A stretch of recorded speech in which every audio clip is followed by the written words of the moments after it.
கர்த்தராகிய இயேசு கிறிஸ்து நாமத்தில் உங்கள் அனைவருக்கும் வாழ்த்துக்கள். இந்த நாளுக்கு உண்டான ஒரு உயிருள்ள வார்த்தை யோபு 42:10.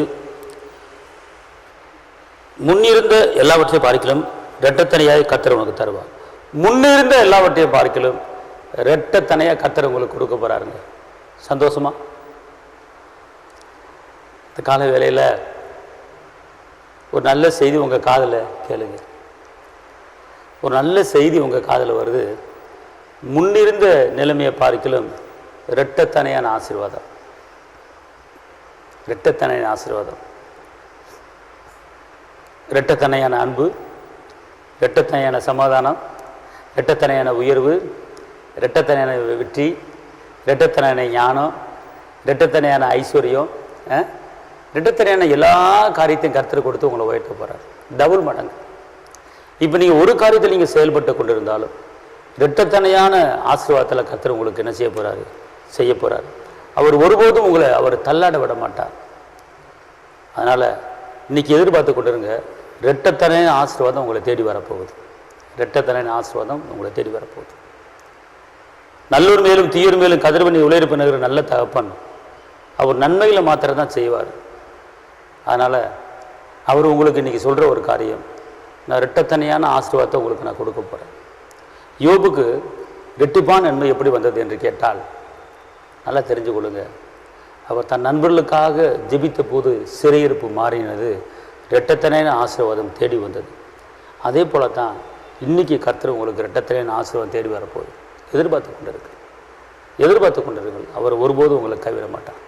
யார் உன்னை கைவிட்டாலும் நான் உன்னை கைவிட மாட்டேன் என்று சொல்லுகிறார். இந்த நாளிலே நான் ஆவியில் நான் உணர்றேன், ஏதோ ஒரு காரியத்தில் நீங்கள் கைவிடப்பட்டு, ஏதோ ஒரு காரியத்தில் நீங்கள் ஒதுக்கப்பட்டு, ஏதோ ஒரு காரியத்தில் நீங்கள் தள்ளப்பட்டு, ஏதோ ஒரு காரியத்தில் நீங்கள் ஒதுக்கப்பட்ட ஒரு நிலைமையில் நீங்கள் இருக்கலாம். ஆனால் கர்த்தர் சொல்கிறார், பார்த்துக்கொள்ளுங்க, யார் உங்களை கைவிட்டால் நான் கைவிட மாட்டேன். உங்களுக்கு இரட்டத்தனையான ஆசீர்வாதத்தை கொடுக்க நான் இன்றைக்கி ரெடி பண்ணியிருக்கிறேன்.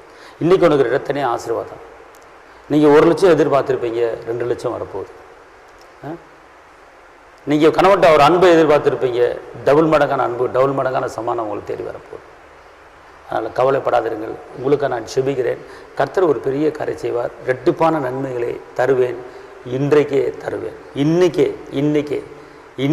நீங்கள் ஒரு எதிர்பார்ப்போடு இருங்க. இன்றைக்கி எனக்கு இரட்டிப்பான நன்மை வரப்போகுது, இரட்டத்தனையான ஆசீர்வாதம் வரப்போகுது அப்படின்னு எதிர்பார்ப்போடு இருங்க. கர்த்தர் உங்களுக்கு பெரிய காரியங்களை செய்வார். நான் உங்களுக்கு நான் செபிக்கிறேன். தகப்பனை இயேசுவே நன்றியோடு துதிக்கிறேன், ஸ்தோத்திரிக்கிறேன். உன்னதரைமை துதிக்கிறேன், உயர்ந்தவரைமை துதிக்கிறேன், வெற்றி வேந்தனைமை துதிக்கிறேன், விடுதலையின் தேவனைமை துதிக்கிறேன், கரம் பிடித்தவரைமை துதிக்கிறேன், ஜீவனுள்ள தேவனைமை துதிக்கிறேன், ஜீவாதிபதியமை துதிக்கிறேன், அப்பா பிதாவைமை துதிக்கிறேன், ஆறுதலே கேடகமே பெலனே கோட்டையை துருகமே, அப்பா உம்மை வாழ்த்துகிறோம், உம்மை வணங்குகிறோம், உம்மை உயர்த்துகிறோம். தகப்பன் இந்த நாளிலும் கூட அனைவரும் முன்னிருந்த நிலைமையை பார்க்கலாம் இரட்டத்தனையான ஆசீர்வாதம். எத்தனையோ குடும்பத்தில் ஒரு உண்மையான ஒரு அன்பு இல்லாமல் வாழ்ந்து கொண்டிருக்கிற எத்தனையோ சகோதரிகள் இருக்கிறாங்க. ஏதோ பிள்ளையை பெற்றுட்டேன், குடும்பத்தை நடத்துகிறேன், வாழ்கிறேன் அப்படிங்கிற நிலைமையில் எத்தனையோ குடும்பம் இருக்குது. உண்மையான அன்போடு உண்மையான சமாதானத்தோடு ஒவ்வொருவரும் வாழும்படியான ஒரு சூழ்நிலை உருவாக்கித்தாங்க தாப்பினேன்.